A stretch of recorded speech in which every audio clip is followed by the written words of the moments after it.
Annie sat on the bed, smiling up at Sam as he stood in front of her.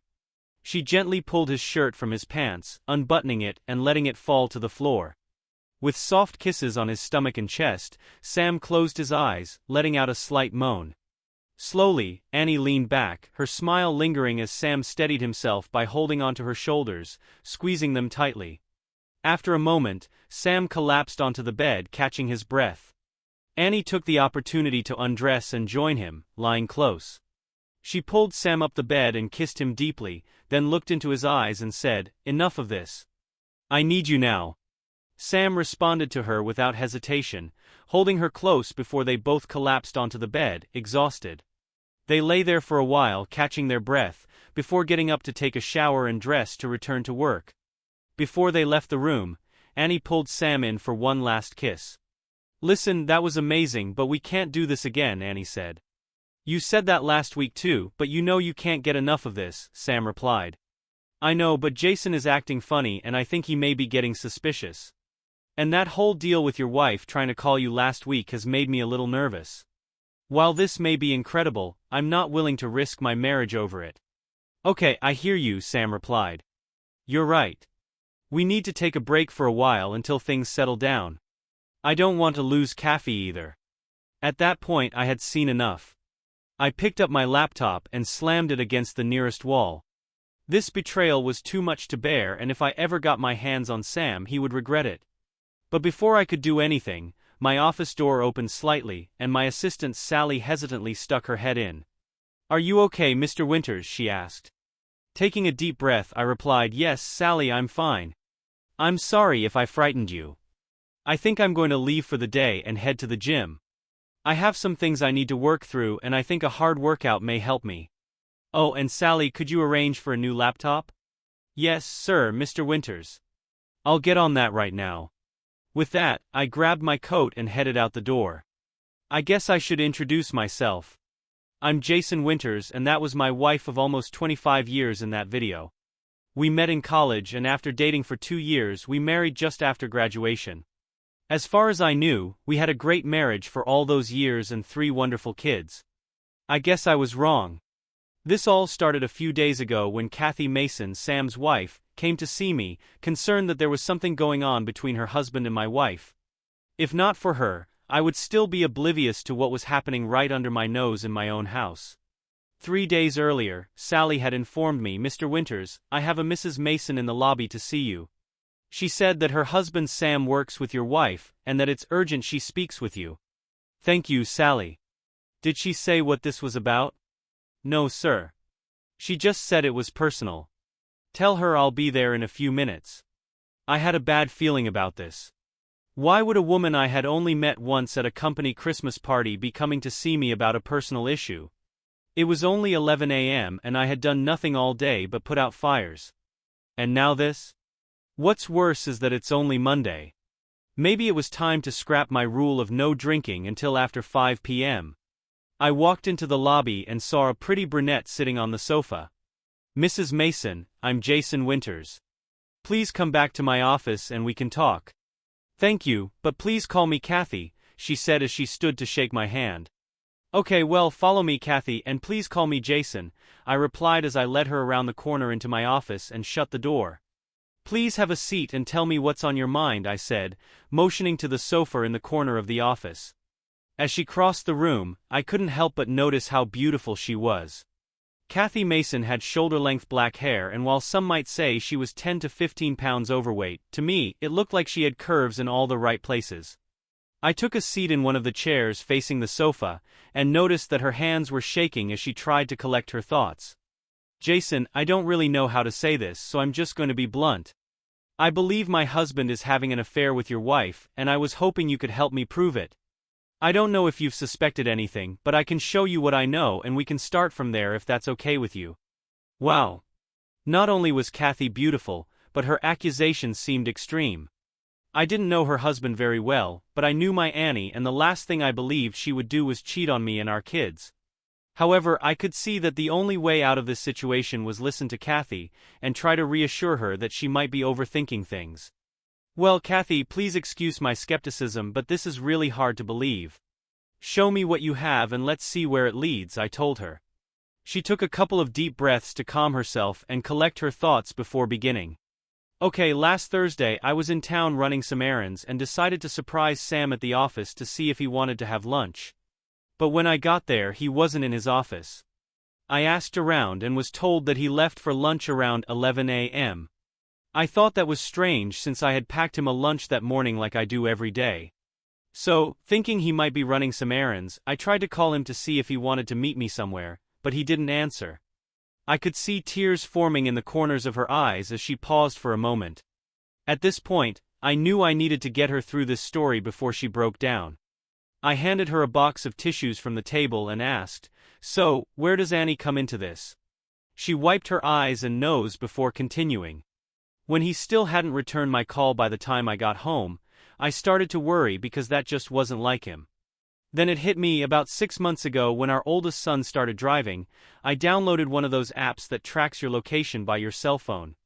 I knew it also tracked mine and Sam's phones, so I pulled up the app and found his location. It was at an address about 15 minutes from his office, in a neighborhood I didn't recognize. When I searched for that address online, your name came up and I remembered you and your wife from the Christmas party.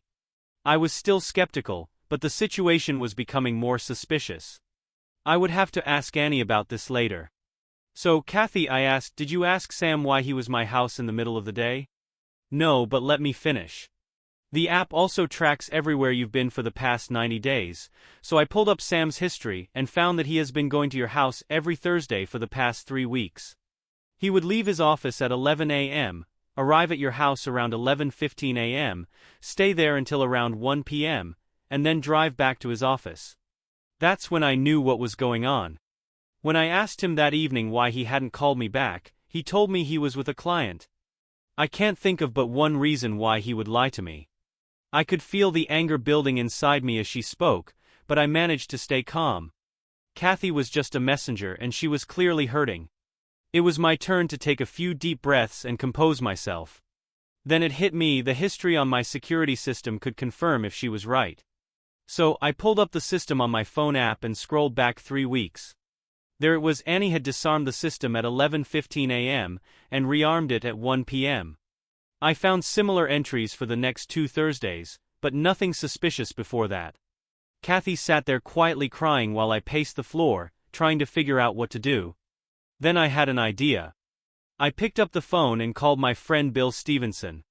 "Hey Bill, I know it's short notice, but could you come over to my office as soon as possible? I have an urgent matter I need your help with." Bill confirmed he would be there in about 10 minutes.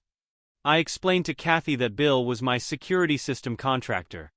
I develop residential and commercial properties, and Bill installs the security systems for all my projects, including my house. My plan was to get photographic proof of whatever was going on before we confronted our spouses. Bill arrived as promised, and after I told him the situation, he laid out exactly what we needed to do if we were sure we really wanted to know the truth. "Just be certain this is what you want, Jason. Once you see the pictures, you'll never be able to get those images out of your head." I looked at Kathy and she nodded in agreement. So I told Bill, "Let's do this and let the pieces fall where they may." Bill explained that my current security system wouldn't be much help.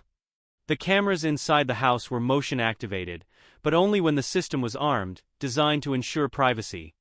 However, he could install some small high-definition cameras in whichever rooms I chose. These would give us crystal clear video and audio of everything going on in those rooms. I gave him the go-ahead, and he promised to get everything installed the next day after Annie left for work. The plan was to install 3 cameras each in the master bedroom, the guest bedroom and the great room. Bill promised he could set up the cameras to provide a 360-degree view of everything in those rooms. The cameras would be motion activated and capable of automatically adjusting to capture clear footage at any time, day or night. The cameras transmitted a signal to a receiver that Bill installed in my attic, and I could monitor the feed through a phone app. The video would also be saved to the cloud in case I needed it later. Now, all we had to do was keep our cool for a couple of days and see what we uncovered. That was easier said than done. I kept myself busy with work, and even worked from my home office in the evenings after dinner to avoid lengthy conversations with Annie. Kathy had it a bit easier. Her kids were still at home, so she stayed busy with their activities. With 2 teenage boys, she was constantly running around, leaving little time alone with Sam in the evenings. At my house it was just me and Annie, which made things harder. All our kids were off at college, our daughter Savannah, a senior, and our twin boys Mark and Jeff, sophomores. They all attended the same college where Annie and I met. I spent most of Tuesday and Wednesday evenings alone in my office, trying to figure out how to tell them about everything that was going on. Finally, Thursday arrived. That morning, Annie kissed me goodbye when I left, just as she had done every other day for the past 25 years. Since Monday, I had been trying to recall any strange changes in her behavior over the past 3 weeks, but there wasn't much. The only thing that stood out was that she had been more assertive in bed on the weekends, something unusual for her. Normally she let me take the lead, but she had started taking charge more often. At the time, I liked it until I realized what might have caused the change. That brings us to today. After watching the video from earlier, once the two had left my house, I downloaded the footage to my laptop, emailed a copy to Kathy, and sat down to watch it in my office. Now, I just had to figure out what to do next, preferably something that wouldn't land me in jail. On my way to the gym, I called Roger Cochran, my attorney, and explained the situation to him. He said he would draw up divorce papers, filing on the basis of adultery. Normally it takes around 12 months to complete a divorce in our state, but there's a loophole for adultery that allows it to be finalized in just 3 months. I had no intention of dragging this out. I also made another call to my good friend Ted Jackson, who happens to be the area vice president at the bank where both Annie and Sam Mason work. Ted has financed almost all of my projects over the past 20 years, and he owes me a lot of favors. I intended to collect on a few of those favors now. I explained what was happening, told him I would send him the evidence, and expressed my confidence that he would handle the situation appropriately for 2 employees engaging in an inappropriate relationship during work hours. He assured me he would take care of everything, and that I would be fully satisfied with his actions. 2 hours later, after a long workout and a shower, I knew I couldn't put it off any longer. I had to face Annie at some point. On the way home, I played a playlist on my phone and used some of the techniques I had learned in college while preparing for big football games. These techniques always helped me clear my mind and focus with laser-like precision on the task at hand. I pulled into the garage, parked in my usual spot, and headed into the house, where I found Annie in the kitchen working on dinner, just like every night. "Hi honey, how was your day?" she asked, smiling at me over her shoulder. "Not great," I grunted as I dropped my briefcase and headed to the bar for a drink. "Oh honey, I'm sorry. Is there anything I can do to help?" she asked. "As a matter of fact there is," I replied. "Take a break and come into the den with me for a second. I have something I need you to see." She came in and sat beside me on the sofa, rubbing my thigh with her hand. "Okay, so what exactly is it that you want to show me?" I took out my phone, pulled up the video app, turned the volume up, and handed her the phone. She watched the screen for a moment, and then a look of horror crossed her face as she realized what she was seeing. "Oh," she mumbled, panic setting it as the video continued to play. "No baby, please, I can explain," she pleaded, dropping my phone on the floor. "It's not what you think." That was it. At that moment, all the patience and self-control I had maintained throughout the week vanished, replaced by the hurt I had been feeling. I exploded. "What the hell is it that you want to explain? You don't have to explain anything to me. The video is pretty clear. It's blatantly obvious that I'm married to someone who has been lying and cheating, who cares more about herself and some fling than about the man who has loved her for 27 years or her children." I calmed myself down and noticed that she was sobbing into her hands. "Please Jason, I know I messed up badly, but please don't call me those horrible names. I'm so sorry. Can I make it up to you somehow?" "Call you names?" I retorted. "I'm not calling you names. I'm just stating the facts." "Lying?" "Yep, that's what you've been doing since you started your affair." "Cheating?" "Yep, that video proves it. As far as being sorry, the only thing you're sorry about is getting caught. You sure didn't look sorry while you were with him."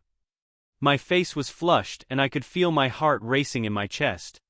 I closed my eyes and took a few deep breaths to calm myself before I lost control.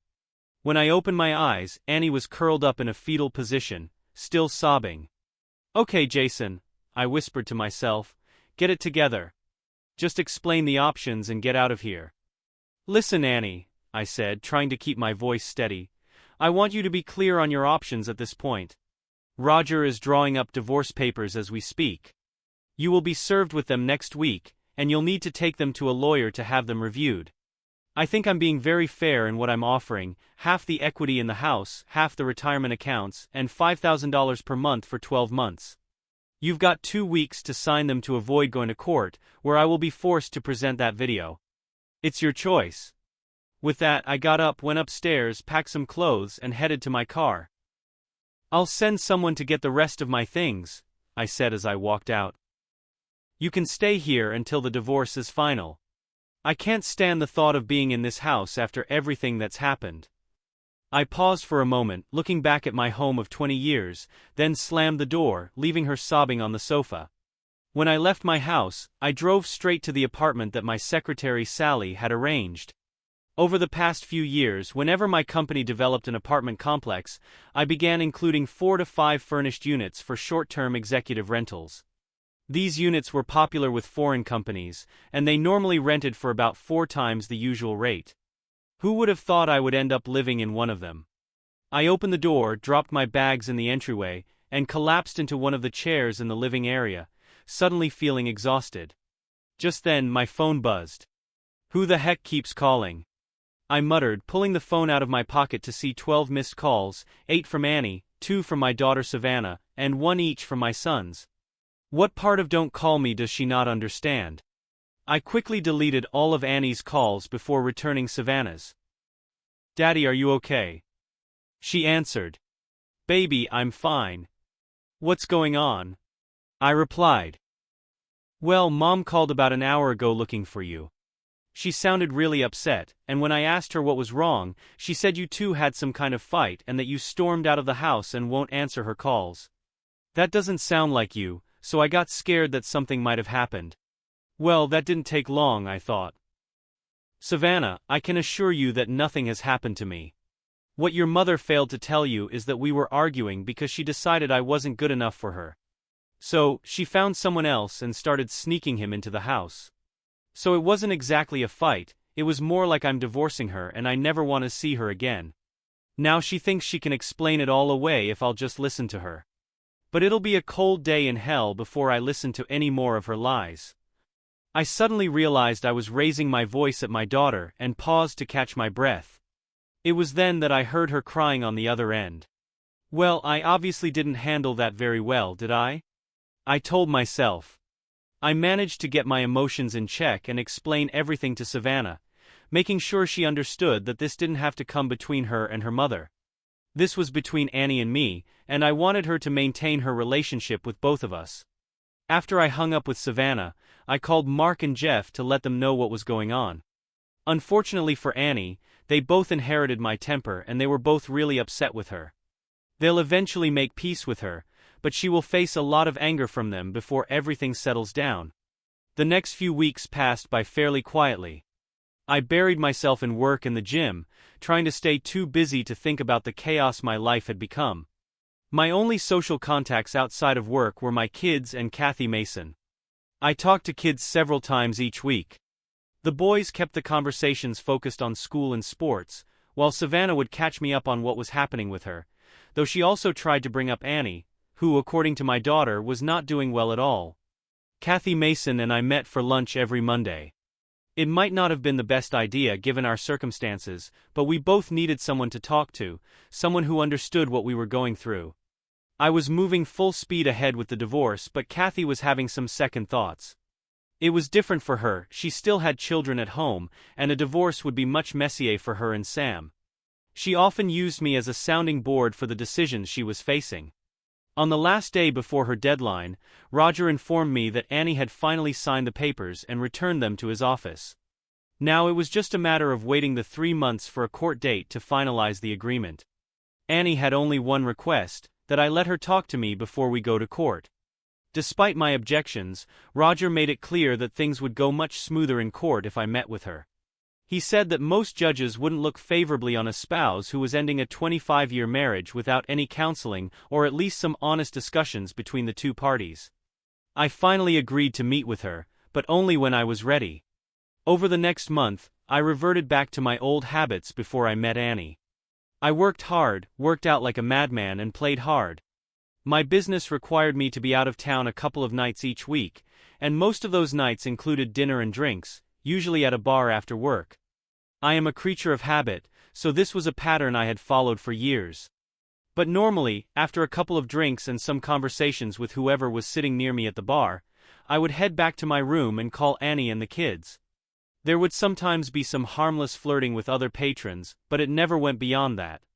I'm not proud to admit it, but since Annie shattered our marriage, I found myself drinking more than I should when I was on the road. The harmless flirting started to get out of hand. I ended up getting involved with a few women I met while traveling. Some were single and some were married, but I didn't care.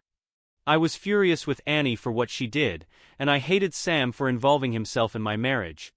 Now I had allowed myself to do the same thing to others. I was searching for anything to make the hurt go away, but nothing seemed to work. During this time, Kathy Mason and I continued to meet for lunch each week. We had even gone out on a few occasions in the evenings. We didn't call them dates, but we were both lonely, and sometimes you just need to spend time with a friendly face. It was certainly more satisfying to me than the brief encounters I had on the road.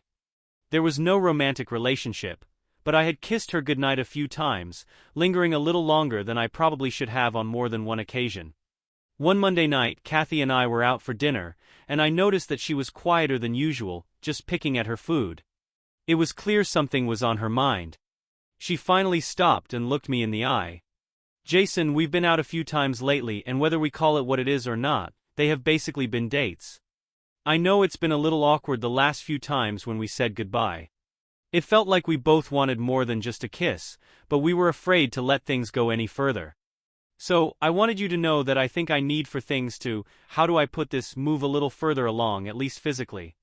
Her words made me a little nervous, but I encouraged her to continue. "Go ahead, Kathy. You know you can ask me anything." "Okay, here goes," she said, taking a deep breath. "As you know, Sam and I were high school sweethearts, and before all of this we had only been with each other. I'm not sure if I can give him a second chance or not. Some days I want to try, and some days I just want a fresh start on my own. But I'm still a woman and I still have certain needs, if you know what I mean. And I think you have some of those needs too." I nodded to show I understood, as she paused to collect her thoughts. "So, what I wanted to ask you is if you would be willing to help me with those needs. I know it sounds crazy, but there's no way I could ever just pick up a stranger. But you're my friend and I trust you. Don't worry about hurting my feelings. If you say no, I will understand. But I really think this is something that I need, and maybe it would be good for you too." For once in my life I was speechless.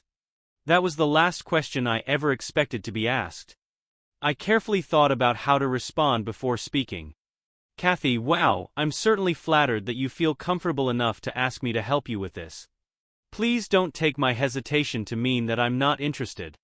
I think you are absolutely beautiful, and I've been attracted to you since you first walked into my office. My first instinct is to say yes, but I really need some time to think through all the implications before I give you a final answer. How about if I call you in the morning with my decision?" "Sure, I understand. I know this is a huge favor I'm asking, and I can certainly understand if you decide not to do it. I just didn't know who else I could turn to." After that, we finished eating and talked a little more before it was time to go. I promised to call her first thing in the morning with my answer. Deep down, I knew I was going to agree as soon as she asked. I had been imagining being with her for weeks now. I just needed to convince myself that I could go through with it and then walk away afterward. I knew that if she decided to commit to her marriage after this, I couldn't see her anymore, not even for lunch. It dawned on me on the way home that evening that perhaps this could help us both move on. So I called her. "Hello." She answered. "Hey Kathy, this is Jason. I've thought about what you asked, and my answer is yes, on one condition." There was silence for a second on the other end before she tentatively asked, "So what is this condition?" "Well, if we just met at my apartment or your house, it would feel too casual. I need something more to feel comfortable doing this." So, the condition is that I think a change of scenery would do us both some good. If you agree to go away with me this weekend, I will agree to spend time together. Wow, count me in, she replied. I was so sure you were going to say no. I'll just tell Sam that I need to get away to clear my head, and that he needs to watch the boys for a few days. What time do you want to leave? I'll text you with the plans tomorrow. And Kathy, I'm really looking forward to this. Bye. As soon as Sally got to work the next day, I had her make all the reservations for the weekend, and then I texted Kathy, telling her to meet me at the airport at noon on Friday. Despite her questions, I insisted that everything was a surprise and she would have to wait until Friday to find out the details. After an agonizingly slow week, there I was, standing in front of the terminal, when I saw her walking towards me in a pair of tight faded jeans, boots, and a form-fitting sweater. You look amazing. By the time we board our flight, I'll be the envy of every man in this airport, I said. She leaned in to give me a hug and whispered in my ear, if you keep talking like that, you might not make it to that plane, mister. So, what's the big surprise? Where exactly are you taking me, Mr. Winters, she asked. I just smiled as I handed her the ticket. New York. You've got to be kidding me. I've always wanted to go there. Well, Mrs. Mason, you'll be pleased to know that we have reservations at some very fine restaurants for the next 3 nights, and we have tickets to see Hamilton on Broadway tomorrow night. I grabbed her bag and headed to check in with a very happy lady at my side. After a smooth flight, we landed at LaGuardia and took a cab to our hotel. It was one of my favorites, located across from Central Park, and our room had a view of the park. It was just after 5 p.m. when we checked into the hotel. We quickly unpacked and freshened up for dinner. Our reservations were for 7 p.m., and the restaurant was only a 10-minute walk from the hotel, so we had plenty of time. Kathy was standing by the window, staring out at the city while I tied my tie. When I walked up beside her, she turned and wrapped her arms around me. Well, Mr. Winters, I asked for one small favor, and you took it to a completely different level than anything I could have ever imagined. This is absolutely amazing. I could be mistaken, but I'm thinking that all of this may have just entitled you to a wonderful weekend experience. That's what I was hoping for. Mrs. Mason, I replied, pulling her closer and gently kissing her. After a few seconds, I pulled away. We better stop this now and head to dinner, or we might not make it because I'm getting really close to just staying in. We made the 10-minute walk to the restaurant, hand in hand, taking in the sights and sounds of the city. The dinner was amazing, just like I remembered it from the last time I was here. After dessert and way too much wine, we headed back to the hotel. When we got back to the room, I could tell that she was getting nervous. I took both of her hands in mine and looked directly into her eyes. I want you to know that we won't do anything that you're not comfortable with. If all you want to do is act like tourists and enjoy the city, that's fine with me. If you want to go through with your original request, that's fine too. I just want you to relax and enjoy the weekend, no pressure, okay? I led her over to the window, moving behind her and wrapping my arms around her waist. I want you to look out at this beautiful city. This weekend is all about you. I want you to experience things you never have before. Just try to relax and let me take care of everything. I want you to enjoy the food, the sights, the attractions, and the arts. Let's just enjoy the city, and if you want to explore a deeper connection between friends, I will be more than happy to make that happen. I could see the tears forming in the corner of her eyes. No, Jason, I really want to go through with this, and I need it more than you will ever know. I'm just really nervous. I've only been with one man, and after all that's happened, I just feel so inadequate because I obviously wasn't able to keep him satisfied. Listen, Kathy, I think we're both in the same place. We both feel inadequate in different ways, but what they did is not about us. No matter what was lacking in our marriages, they didn't have the right to go outside of the marriage looking for answers. They should have addressed those with us. If anyone is inadequate, it's the two of them.